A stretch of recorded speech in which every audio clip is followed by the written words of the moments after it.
How about now? Is that better now? Can you hear me now? One hopes. Yes, no?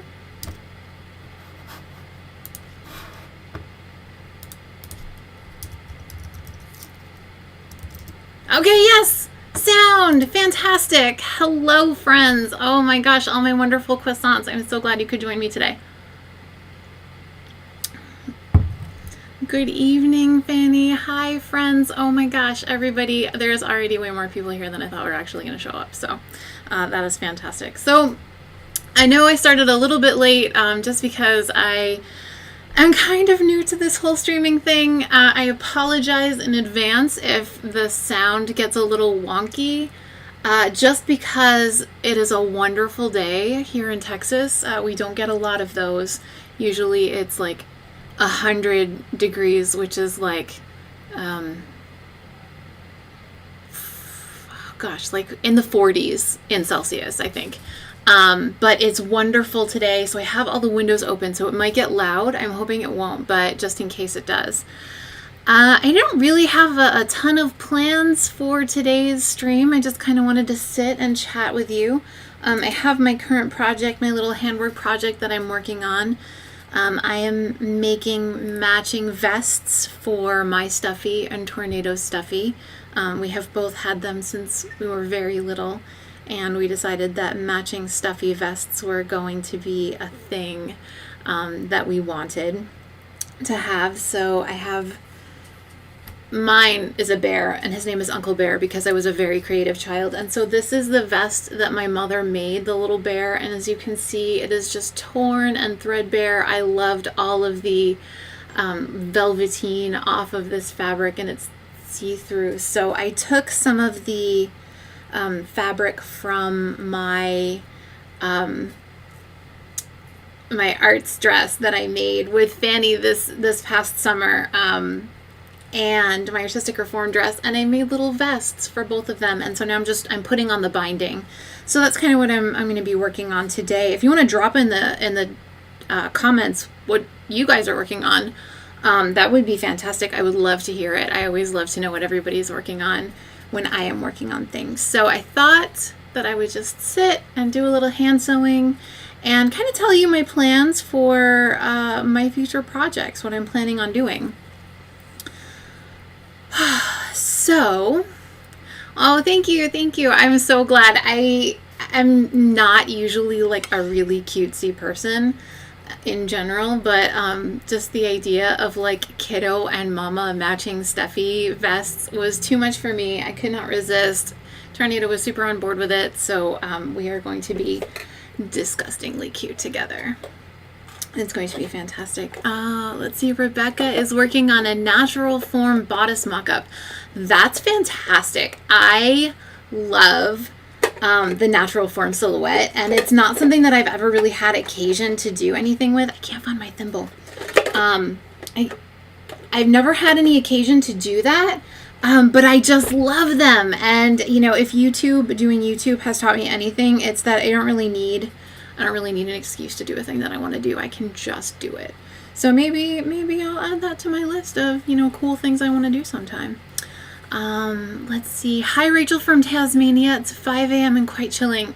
Oh, no. Chilly mornings at 5 a.m. are the best for falling back asleep. I mean, if you can fall back asleep, I highly recommend. This is going to stay up afterwards, so you can watch it again later. But, if you can't fall back asleep for whatever reason, I am so happy to be able to keep you company today. Mona is hand sewing a pocket in some funny fabric. Well, that's awesome. I fully approve of funny fabric pockets. And if you do that, you should put it on social media so I can share it with everybody, because that would be cool. Island Girl, luciding strings for bags. That's super cool as well. I do love me a lucid, which I actually haven't been doing. I haven't really had, again, any occasion to do luciding lately, but I have a couple of projects coming up that I think I'm going to have to, so you will probably see me doing that again soon. And I'll talk about my projects in just a few, but I'm having fun just seeing what you guys are doing. Fanny is knitting a dragon scale shawl. Oh my goodness, Fanny, your shawls are so beautiful. and I can't wait. Oh, I should show you what I did. So recently, I don't know how many of you are into other fiber arts or anything like that, but I also spin. I spin and knit. I have done a little dyeing in my time, but not recently, really. So one of the things that's available now are electric spinning wheels. I have a regular spinning wheel. I have several hand spindles, drop spindles, that kind of stuff.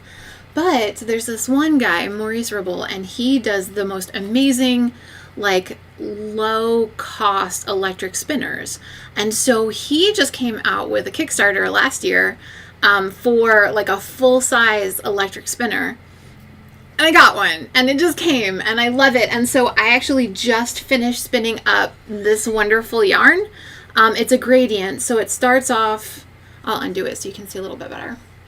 It starts off this wonderful kind of chartreuse peridot green, and then it goes into this kind of mustardy yellow, and then into a pumpkin orange, and then into like a solid burgundy. And the length of the gradient is such that if I make a triangle shawl starting at the center, as the rows get longer, each of these should be about the same length, so I can make an ombre shawl from the center out. I'm very excited about that. I have an idea for what pattern I'm going to make, but I don't remember what it is off the top of my head, so I can't tell you. But I'll probably talk about that later. Probably not on the channel, like probably just on the Instagram, because I don't do knitting for the YouTube, because it's just such a long process for me, because I don't have a lot of time to do it, so it's very slow, kind of in between things. All right, what is everybody else doing? Altering a robe à l'anglaise bodice all day. Oh, that's so cool. Finishing up a Harry Potter drawstring bag. Oh, D&D drawstring bag. That's fantastic. I love it.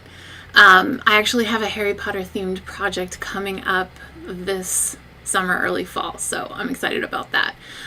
Standard disclaimer that JKR is a total TERF. We don't do that here, and I understand the problematic aspects of both the author and the world that she built, but I also love the chance to interact with people and connect with them over a shared experience, and Harry Potter can be that for me, despite the problematic nature of both author and work.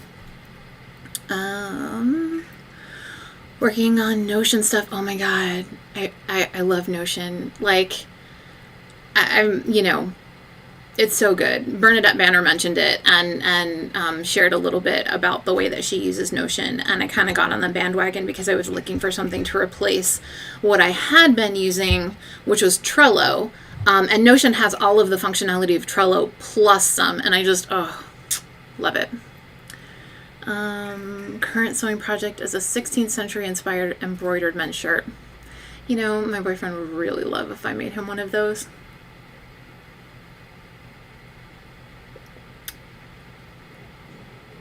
I'm not gonna make him one of those right now. Later.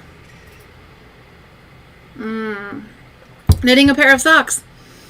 I love knitting socks. Those are great. They might actually be my favorite project ever is socks. Oh, thank you for the yarn compliments. I'm quite pleased with it.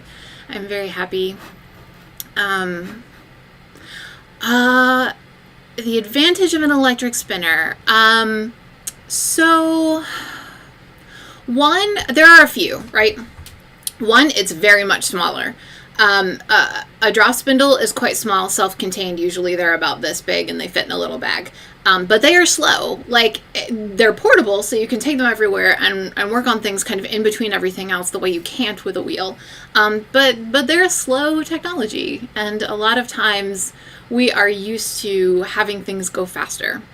A wheel is nice because it allows you to get up to production speeds where you can be, churning out fiber at a rate that will allow you to keep up with the demands of at least clothing yourself, if not, your family.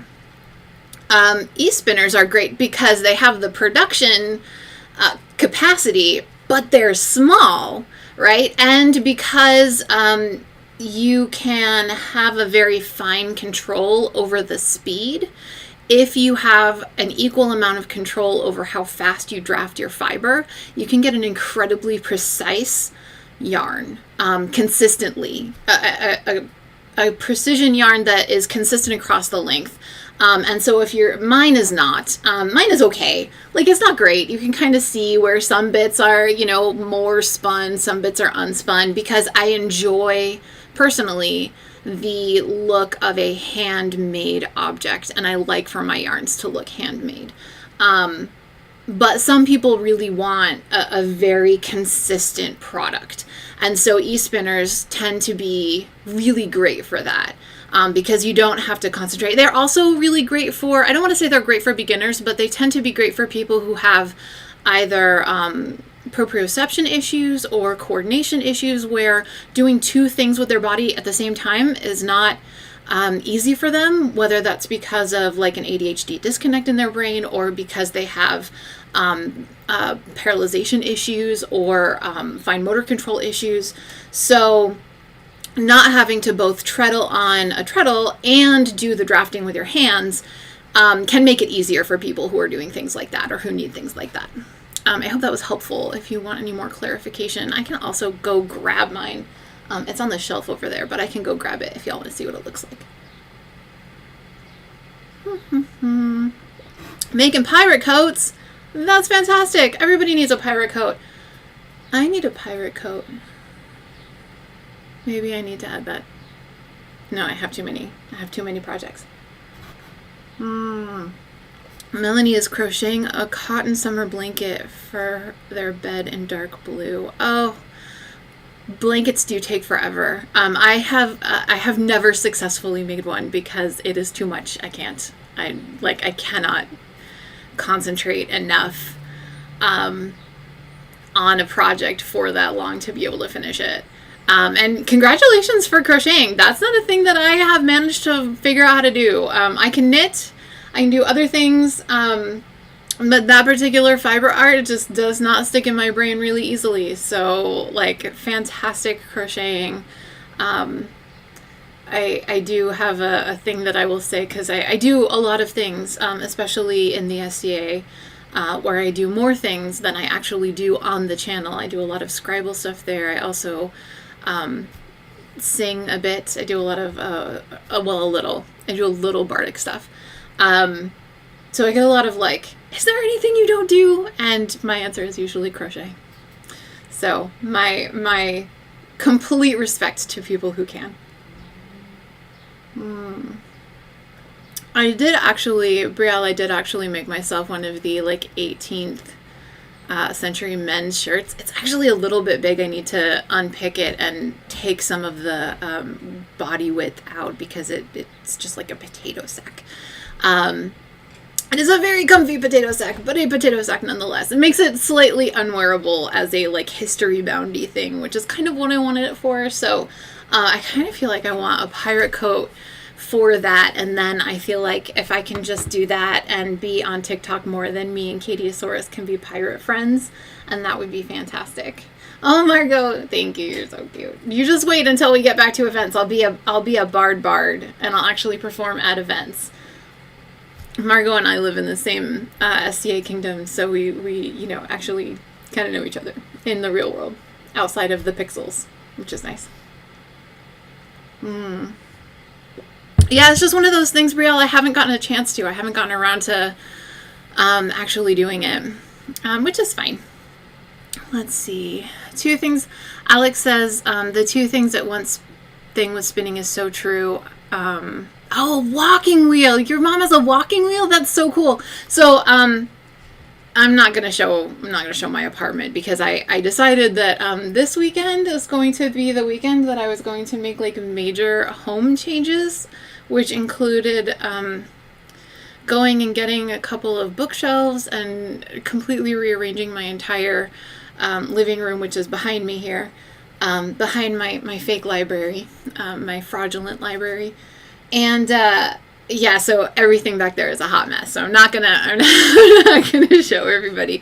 I have a wheel that is, it's a pretty popular wheel for beginners. It's called an Ashford Traditional, and it is a Saxon wheel, which means that it has a wheel, and then it has the spindly part, which is the bobbin, and then in between them there is a board here that holds both of those things. It's kind of, when you think about a Sleeping Beauty, when you think about the Sleeping Beauty spinning wheel, it's similar to that, right? So you've got kind of a table that the wheel and the spindle sit on. There are other kinds of wheels. A walking wheel is a wheel that is set up that same way. It's got that little table, and then it's got, a big wheel and then a little spindle. But instead of having treadles that power the wheel, you spin it with your hand. So you spin the wheel with one hand and you draw off the fiber with the other hand. And as you draw off the fiber, you walk backwards in order to get the fiber to turn into yarn and to keep doing that. I've never used one, but I've always thought they were super cool. Just the vast ingenuity of spinning wheels across the world and across time. Like, there are so many that are fantastic, and like ones that I would never like, how did you make these? That doesn't even make sense. Like pendulum wheels. I'm not even gonna go into them. If anybody like wants to sit and nerd out about that, like maybe one of these times when I have an actual Zoom call, then we can nerd out and have a more back and forth conversation about that. But yeah, spinning wheels are so cool.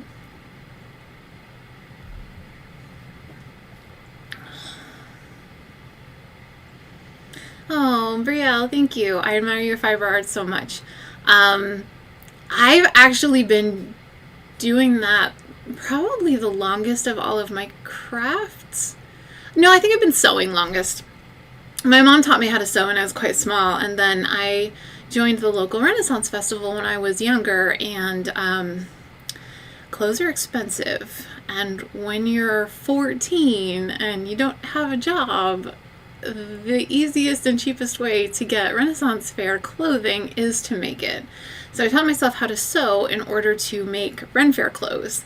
And so I started doing that, like seriously attempting to sew at 14. And so I've been doing that. But yeah, I actually learned to spin before I learned how to knit or weave or anything like that. I actually learned how to do those things so that I would have something to do with the yarn that I was spinning, because I had a bunch of yarn. What do you do with it? So I learned how to knit in self-defense, really. All right, so now that we've been chatting for 25 minutes and I said that I was going to talk about my future projects, and I haven't at all. And I haven't actually even been working on the little vest either, because I just get so excited to talk to you guys. So plans. I have so many plans. I have felt a lot. So when I started doing this, I started this channel as a way to connect with people who wanted to do history stuff.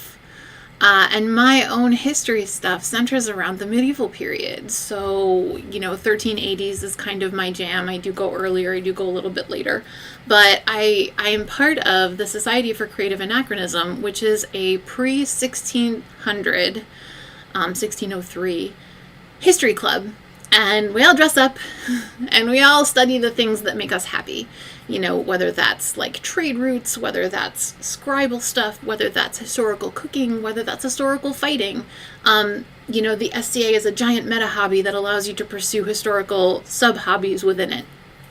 And I have appreciated a lot the opportunity to do things outside of the period defined by the SCA, which is basically anywhere in the world pre-1600s. Because I love Regency stuff, and I really do like 18th century stuff too, kind of. I read Outlander in high school, and so, it's been... Oh, hi, V! It's so good to see you! Thank you for joining me. It's been fun to kind of step outside those things. I love the Edwardian period, all of that kind of stuff. But I really miss doing more medieval things. So I think one of the things I want to do after this April is done is go back to concentrating more on those SCA periods. You know, there's a lot of content out there right now about the Edwardian period. There's a lot of content right now out there about the Regency because of Bridgerton. There's a lot of content out there about the 1800s because of Outlander and all of those things. And don't get me wrong, that's fantastic. And I have had so much fun dipping my toes into that. But I miss my Code Hardys and my Bleos, and I want to go back to them. So one of the things that I'm going to be doing is making a few more Viking kits.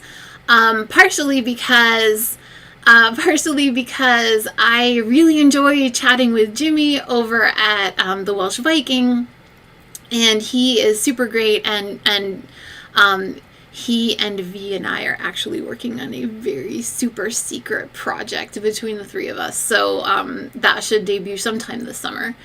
And I do have another outfit after that I'm planning on doing, and I'll give everyone a sneak peek because I happen to have the pictures right here.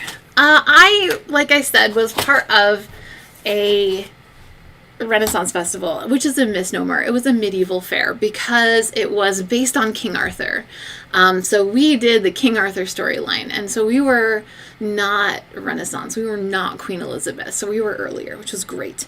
So one year we did the Saxon invasion, and if you want to see a picture of little baby Courtney back in high school being a giant dork, here I am. This is cotton gauze and cotton broadcloth, fake Saxon. So what I want to do is I'm going to make an actual historically inspired Saxon remake of this outfit. And I do have a couple of other pictures of me like in these clothes that I'll go into in that video. But I'm actually really excited about that. One of my source books is going to get here not tomorrow, Monday. And I'm going to sit down and have a good read through of that just to make sure. I have some sources, but that one, Dress in Anglo-Saxon England by Gail Crocker, is kind of like the big source, the big secondary source that people talk about when they talk about Anglo-Saxon clothing. So I'm really interested in diving into that.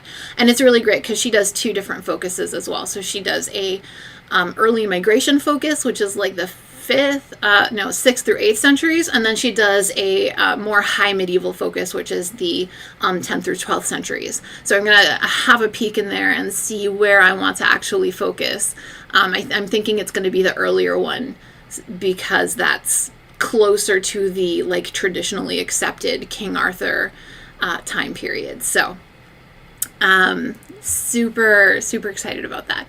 All right, I'm gonna go back and like take a look at all of the comments again. Viking kits, yes, I know. You know, it's really funny for somebody whose focus is not like Norse migration. I have a lot of Norse clothes now, so I'm really excited about, you know, delving into some of the archaeological research and using that to support the new kits that I'm going to be making. So very excited about that.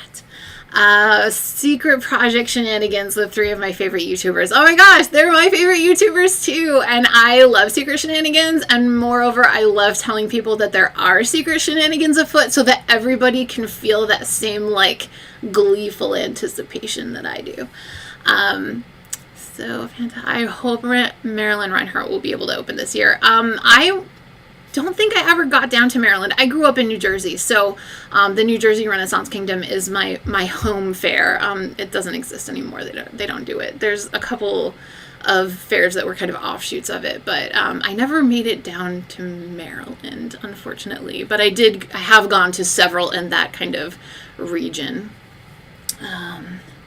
Retro Claude just did a fantastic remake of a high school sewing project. I know. That's actually, so we were talking about it, and like her project's actually partially inspired, like, oh man, I should do that. And I should do that in a way that's not culturally appropriative, because in high school I was like really big into belly dancing, and I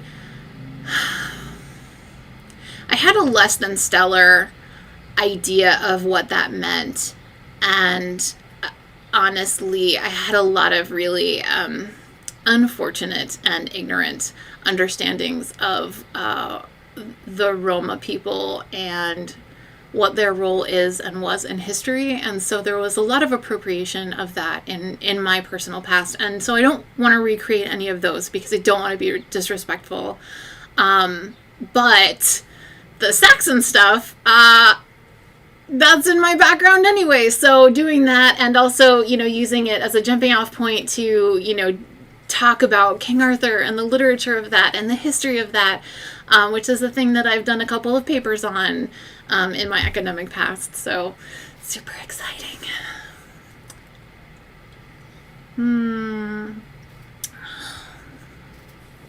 Let's see. Hi, Catherine, just Catherine. On your way home from the farmer's market. Oh, I hope you got a good haul. I love a farmer's market, and quite honestly, there are fewer here in Texas than I would love for there to be. Actually, my farmer's market is tomorrow. I should go. Thank you for the reminder, Catherine. Good job. Oh my gosh. I'll be 100% here for recreating Bobby Costumer Red Fair kits. I actually have. So one of my very favorite. Oh, hi, Melissa. Thank you. Yes, I feel so much better. I was pretty okay yesterday, except for still going kind of slowly. Today, I feel 100% better, but I'm still glad that I decided to A, sit down and have this wonderful chat with everybody. And B, kind of take the week off, just because it gives me a little bit more time to edit how I want to edit and not feel super rushed, and also get a head start on some of my other editing projects. I have no idea what I was going to say next. Something about a farmer's market, probably. It's gone. All right. So, in addition to my delicious Viking kits, in a slightly related note, I am also going to be working on a Visigoth kit, partially because nobody does those. Nobody recreates Visigoth kits, or Ostrogoth or anything else. So it's something that I haven't seen a ton of research on either. So I am going to have some fun combing through archaeological records and digs and everything like that, and seeing what I can find. I did a kind of a surface sweep on everything, and I found that a lot of the things that are classified as Visigoth have a big similarity to both Anglo-Saxon design sensibilities, which makes sense because they are also a Germanic tribe that came from the same place, and also a lot of Roman influence because there was such a big back and forth, right? There was a lot of give and take between Rome and the Gothic tribes. So looking at those things and figuring out how to blend those and how they were blent, I'm really excited to be doing that. So that's going to be a thing that's probably going to be happening later on this summer, maybe on towards fall. I'm not really sure.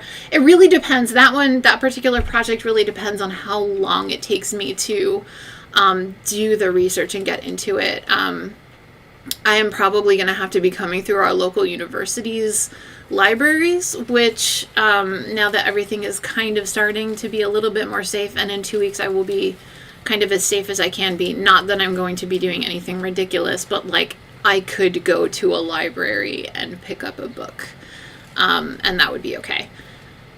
So I don't know. I'll have to look and see what everything else looks like. Rachel, I love your YouTube work, but I worry about you burning out. Yes, me too, which is why I took this break. I think probably going forward, I am going to institute a quarterly skip week for me. Part of the reason that I have been able to film and release something every 2 weeks is because I've been working from home during the pandemic, which means that I can work on things during breaks in my work, which has been glorious. I don't know how that's going to pan out post-pandemic. If my department decides that it's going to be back on campus, because I do work for the local university, one of the local universities. There are a few in Austin. If my department decides that they're going to be back on campus, that is going to cut down on a lot of my time because I will have to be obviously commuting and doing all of that stuff. Oh, hi. Loved and appreciated. I love you too, Broad. You're my favorite. That's my brother. He's on the chat. So it all depends. I don't know. I don't know if I will, do a Morgan Donner and go down to once every month or maybe once every 3 weeks, although I think that's going to be like a weird uploady, every other week is easy. Every 3 weeks, I think people will start to get confused, but we'll see. But I think what I'd like to do in order to avoid a lot of burnout is to once every, whether it's on equinoxes and solstices or, some other arbitrary 4 times a year, just take a break and not upload for a week. I think having that kind of scheduled break is going to make it a lot easier for me to not feel like I'm constantly chasing deadlines. So I think that's going to be a thing.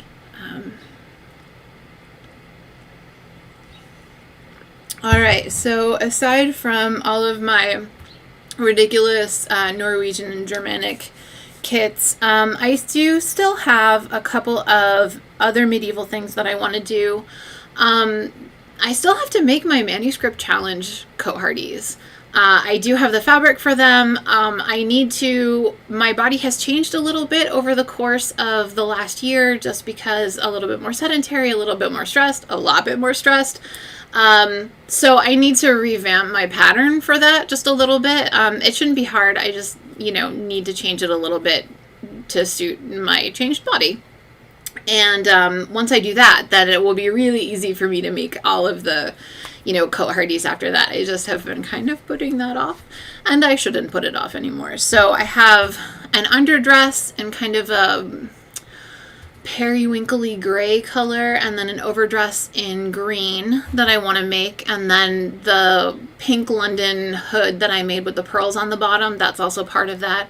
So once that happens, I actually am gonna see about whether it will be possible to get a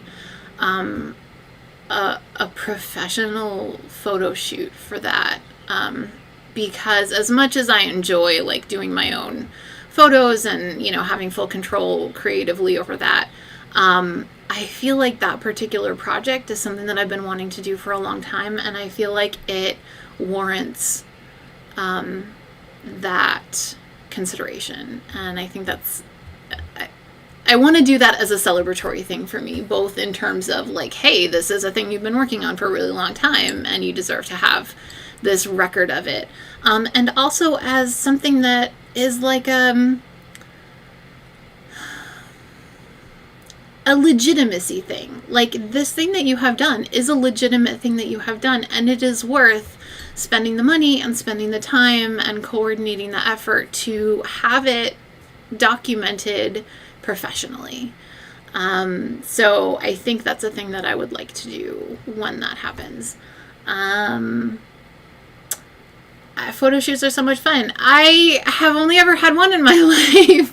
I went to a local SCA war a few years ago, and there was one person who was taking pictures, a Scadian who was taking pictures, and I booked a shoot with her, and I got some really great pictures out of it. One of my end screens, actually, so I have 2 end screens that I use, me in the purple dress and me in the red dress, and the red dress is actually the one taken from that shoot. So I really quite like it, and I'd like to do it again. Also because I'm damn vain, and I want somebody to take pictures of me, because I feel pretty. Let's see. I have another, like I said, I have a Harry Potter theme thing coming up. You may all be very surprised to know this, but I am a Ravenclaw. Please hold your questions till the end. I know you're all very, very surprised. So every single test, every single everything, like Pottermore, everything has classified me as a Ravenclaw. It's all very accurate, whatever. So I'm gonna make myself a Ravenclaw cohorty. I have an overdress, a blue overdress already. Yes, shocked. Everybody's shocked. Nobody's ever shocked. It's fine. But so I'm going to make myself a dress to go underneath it, and then some medieval pin-on sleeves to go over it. I'm not going to go super deep into how that's going to go together, because I kind of want to like preserve the surprise for that. And I'm really excited about like the way that I decided to put all of that together. So, but I will show, where are they? Come over here. I made myself some veil pins, which is a thing that I have been doing. Actually, somebody emailed me and asked me would I make a video on how I make veil pins, which I'm going to do. I'm going to do my next video after the one that is done, that will be up at the end of April, is going to be a tutorial on how to wear veils, different styles and different ways, and how to make veil pins to go with your veils. And so I made these for my Ravenclaw project. So they're little veil pins with birdies on them. And I'm very excited about them. This is a ridiculous way. Is anyone here who isn't a Ravenclaw? You know, I have a lot of friends who aren't, actually. At least, I mean, I don't know about the breakdown in the chat.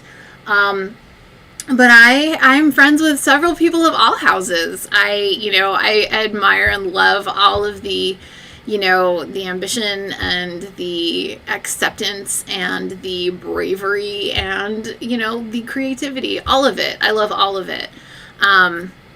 See, like, we got some Hufflepuffs, we got a Gryffindor. Fantastic. So that's going to be a thing. One of the other things that I actually did, taking a quick break from projects, timeout, one of the things that I did is I actually made like a whole bunch of these veil pins, along with a couple of other things like perfume oils and linen sprays, like I showed in my TikTok about airing out clothing. And I'm actually selling them on my Ko-fi. So if that's something that you're interested in, go over there and take a look at those things. I have 3 different scents for the perfume oils and linen sprays. One of them is spices and incenses. One of them is herbal based, and one of them is floral based. They're all named after trade route cities, so you can kind of check that out if that's a thing that you're into. I haven't made a huge deal out of it. Like, there hasn't been like a huge announcement, so I guess this is a huge announcement. But I am going to be putting up the veil pins after, I'm going to be putting up the veil pins after that video, if people don't want to make their own veil pins and just want to buy them, which is fine. If you don't have homemade veil pins, store-bought is fine. All right. So I have another couple. So, getting away from, I do have other things, other clothing projects that I'm going to be doing, but getting away from clothing projects, because we're coming up pretty close on an hour, and I'm going to kind of slow everything down, at 3. I do also have a couple of series that I want to expand on or start. One of them, which was for CocoVid last year, I did a medieval capsule wardrobe, and that was super popular. Everybody really loved it, and I appreciate it. Oh, Rachel, postage to Australia hurts. I completely understand. I actually have a couple of friends that I send things to back and forth. Postage to Australia does hurt. But I'm going to show you how to make your own, so you don't have to pay postage. You can do it yourself, and it's actually super easy. So stay tuned for that. So I want to expand on my capsule wardrobe series. I have 3 more planned currently, just because they are things that I can or will be able to do from my own closet. One of them is Norse. So at the end of making all of these lovely kits, I will have enough to be able to do a Norse capsule wardrobe. At least for femme clothing. I am working on getting with a friend of mine who does Viking to be able to do a masculine kit from his clothing. And now that he and I are both vaccinated, that's going to be a little safer for us to do, an outside photo shoot of him in those things. So that will probably, the Norse one will probably happen for COSI, which is this year's Costume Symposium, which is going to be happening, it will be happening around the same time that CocoVid happened last year. So that will happen. The other ones that I want to do is I want to do like a Tudor working class garb capsule wardrobe, and then a Roman, like a late Imperial Roman capsule wardrobe, because both of those things are not things that I've seen before. Oh, sorry, I just got like completely blown out. The sun came out and now I look overexposed. So yes, everybody's very excited about the Norse capsule wardrobe. I am very excited to be able to do it. I really enjoyed doing it. It was super fun. Yes, Roman. I dress in Roman a lot for the summer because, like I said, it gets upwards of 100 degrees here in summer. Fahrenheit, Celsius, that's upwards of like, in the 40s. It's very hot. So I do a lot of like handkerchief weight linen in the summer at events here because there's no other way to really survive. And then again, Tudor, just because I have those things, and there are a lot of different ways to make one kirtle, one skirt, and different tops look different. So I'm excited to explore that. And as the world opens up a bit more and as people start going to longer events, it's something to consider, how do I do this one period for 5 to 8 days without packing my entire closet. Early medieval kids capsule wardrobe. So funny you should say that.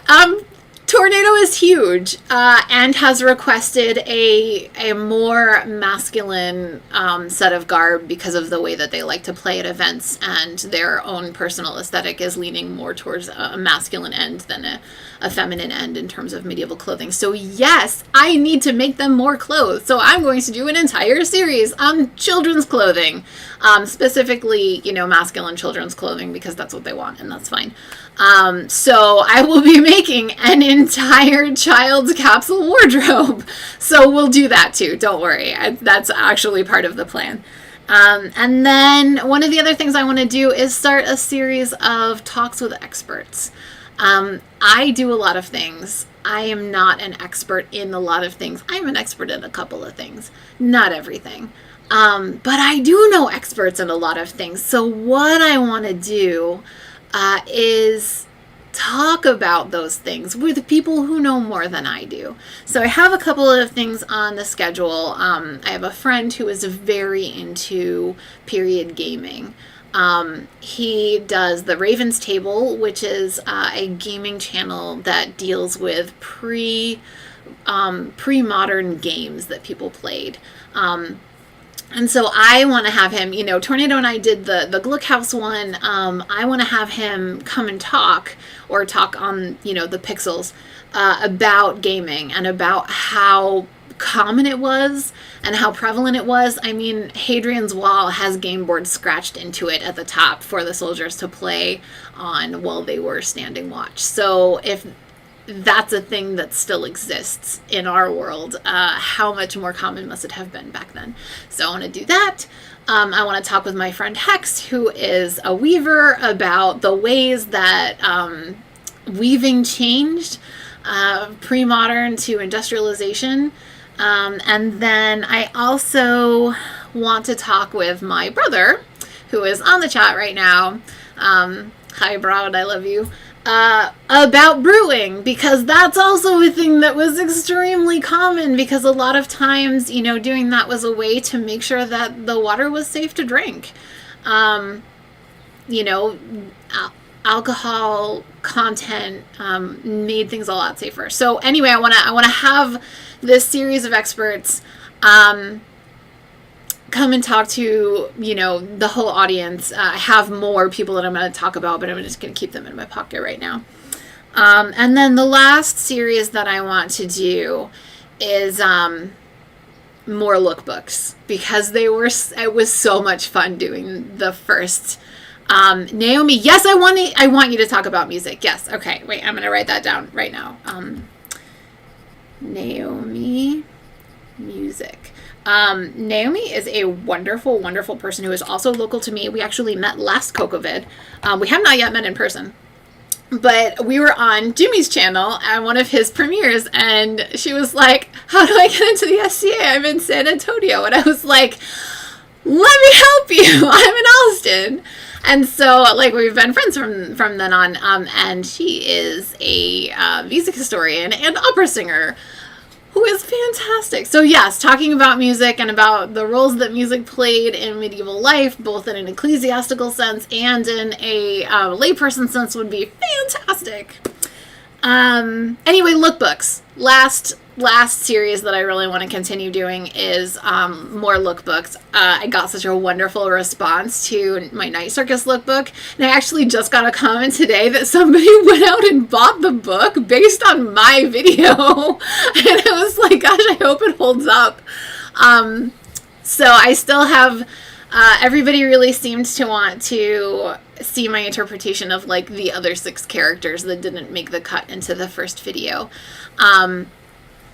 And so I think I want to do another, like, one of those, and then I have another couple of ones. I want to do a King Arthur one, and I also want to do a Garth Nix Sabriel look, because I love those books so much. They're like my favorite books.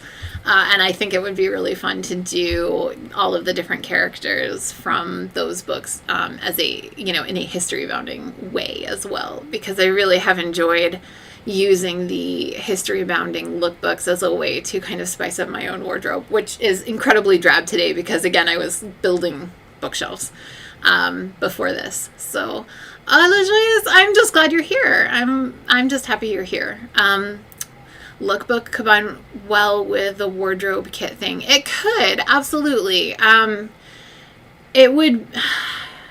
I mean, I think I would have to say, like, if I did one that was like a King Arthur lookbook, would I want to do it like as a historical type lookbook? This is something that, Guinevere might have worn in, the 800s or the 1200s or, the 1400s or the 1600s, depending on what interpretation of King Arthur we're talking about here, because... I mean, I could do an early Welsh Mabinogion version as well. Like, there's so much. The lore is so complex and so deep. Or, do I just want to do a history bounding thing because I want another excuse to wear my Lorica clothing armor printed leggings? Yes, probably that, because I love those leggings. Okay, so I think probably that's about it for all of my future projects. I've had a couple of requests. Not requests. I've had a couple of people interested on TikTok in me making more Scribal content. So doing more like rating things and making paints and, painting things and all of that stuff. The one video that I did, it released on Christmas, which is probably one of the reasons that it didn't do great. And then, it actually got a copyright hit because even though the composer and performer and musician is my friend and wrote me a letter and said that I could use his stuff in my video, CD Baby gave me a copyright hit and I can't use that music in it. Like, or I can, but it's not, I can't have it monetized. So I think like the algorithm didn't love that. So, I don't know. I think it was a combination of things where that video did not perform well. It was not a super popular video. The things that I do that aren't clothes or clothes adjacent tend to do less well than the things that I do that are clothes adjacent. And that's fine. I don't mind this being a clothing channel. But I think probably I'm going to be doing more diverse things over on TikTok. So if that is your jam, and you wanna follow me over there for ridiculously niche linguistic jokes, memes, and possibly more Scribal content. I mean, follow me over there. My username's the same everywhere. It's Opus LNI everywhere. So yes. All right. We've got about 4 more minutes. Do any of you have any questions? I've kind of been, reading the chat and sort of responding to some of your comments. But I'll take questions if anybody has any. Other than that, self-promo time. I'm on Instagram, I'm on TikTok, I'm on Facebook, Opus LNI everywhere. You can find me everywhere. Follow me, interact with me. I try to be, really responsive and open. If you have any questions, I'm always here. I have a coffee if you are wanting to, get some things, buy some things, or just, hang out and donate. I do release a couple of exclusive content things over there for people who donate or have donated. So if you're interested in that, I don't have a Patreon. I don't love the way that Patreon has changed their terms and the way that the structure is now. It was different when things were first happening. I'm kind of holding out for Coffee to release some patronage tiers that are similar. They've told me that it's something that is in the works, so I will probably hang on to, put off the idea of having any kind of Patreon type thing until then. Also because it's not a huge priority for me. If people want to donate through Coffee, that's fine. If they don't, that's fine. I'm not trying to make this a job. It is nice to have some funds to offset some of the expenses that I have, but honestly, this is fun, so it's okay. Would I consider another Inkaloom video? Yes, actually, yes. I have a couple, one of the projects, my Viking project, that my super secret one does include a length of card weaving, which is similar to inkle weaving, and that is, it is a narrow wear weaving, so it is a ribbon trim, but instead of the string heddles that you use to hold half of the strings in place while you move the other half up and down, these have there are cards that have holes in every corner, right? So you have basically 4 strings that go up and down, as opposed to 2 strings that go up and down for every, gosh, I'm explaining this horribly. I promise I'll do better in the video. But yes, I will be doing more narrow wear weaving videos. I have a couple of them planned, one for that, and then another one because I want to make myself a woven belt that has my motto on it. And you do, the weaving in of the motto happens because of the way that the cards are structured and the weaving is structured. So I will be making at least 2 more of narrow wear weaving videos. That's my plan. I seriously did not expect there to be so many people excited about weaving. Tablet weaving. Yes, tablet weaving, card weaving. They're same craft, different names, but basically the cards can be different shapes. There are triangle shaped ones, there are square shaped ones, there are octagon, probably not octagon, but pentagon shaped ones with different cards, and basically depending on the way that you turn the cards forward and back, or the kinds of colors that go through each hole, you can do a bunch of different, more complex woven patterns than just a very plain tabby weave inkle woven. There's one string that goes up and there's one string that goes down. It can get way more complex than that. And I am super beginner level tablet weaver. I know just enough to get myself into trouble. So I will get myself into trouble on camera because that's what I did in my last video about weaving, and that's just going to be the trend. Weaving is eldritch witchcraft. Well, that's on brand. So I'll just continue to do that. Oh, thank you, Rachel. You're very good at making people interested in things. That's really what I want to do. Part of the thing that I do in the SCA is I teach a lot, and part of my mandate, I don't know how much anybody knows about the SCA, but there are tiers of recognition for the things that you do, and different tracks that you can be on in terms of what you're interested in. So I do arts and sciences, which is basically the research and the making, and I've reached the terminal level of recognition in that particular field in the SCA. So basically it equates to a knighthood, right? I'm a knight of making crap in the SCA and learning things. And part of that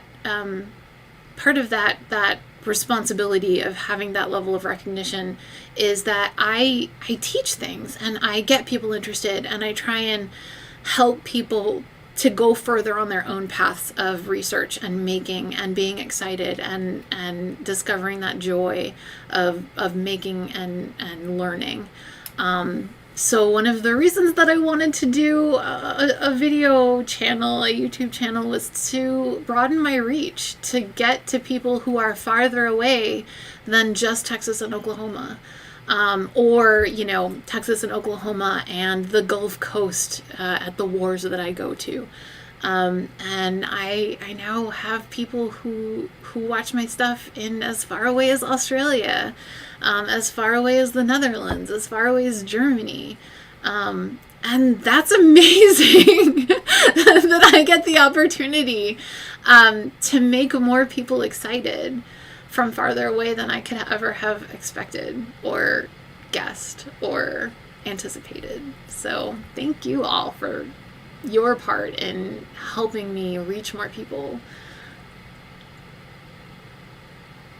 Card weaving is also the early version of coding. That is true. That is true. Early computer programming was done with the same cards that looms used to code what colors went where in rugs and tapestries. So anybody saying that, coding is traditionally men's work, it grew out of weaving, which was typically considered women's work.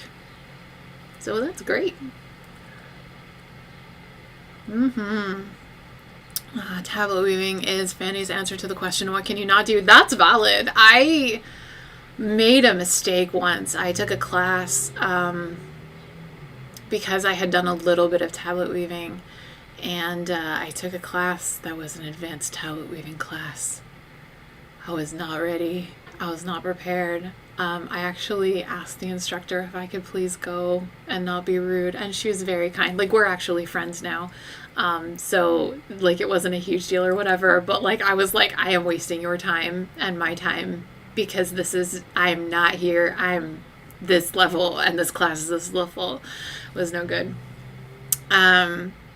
Behind every great man is a woman who figured out how to do it first. I mean, yes, or did all of the labor in his life so that, he could have the time and the space to do the thing. Thoreau couldn't have written Walden if his mom didn't do his laundry. So, on that happy note, friends, thank you so much for coming and talking to me and sharing this lovely afternoon with me. I had so much fun with this. I feel like we should make this a quarterly thing, if not more often, where, we just sit down and I talk about things. I just talk about things that I'm doing, and, we chat and stuff like that. I am not opposed to the idea also of doing like a Zoom call every, so often, where, we can be a little bit more interactive than just me talking at my, reading things and talking at my computer. So that, that can also be a thing that we discuss how best to do. Yeah. I mean, I'm glad that everybody finds the idea of, supportive feminine labor, upholding men's labor, to be as laughable a concept as I do. So yes, thank you all for joining me. This live, I haven't done a live before, so I don't know. Should I leave it up? I will at least leave it up for like a week, so that everybody who maybe didn't get a chance to tune in today can have a chance to watch it over the course of the next week. After that, I don't know if that's something that I should keep on my channel or just let go. I don't usually end up watching lives if they're not live.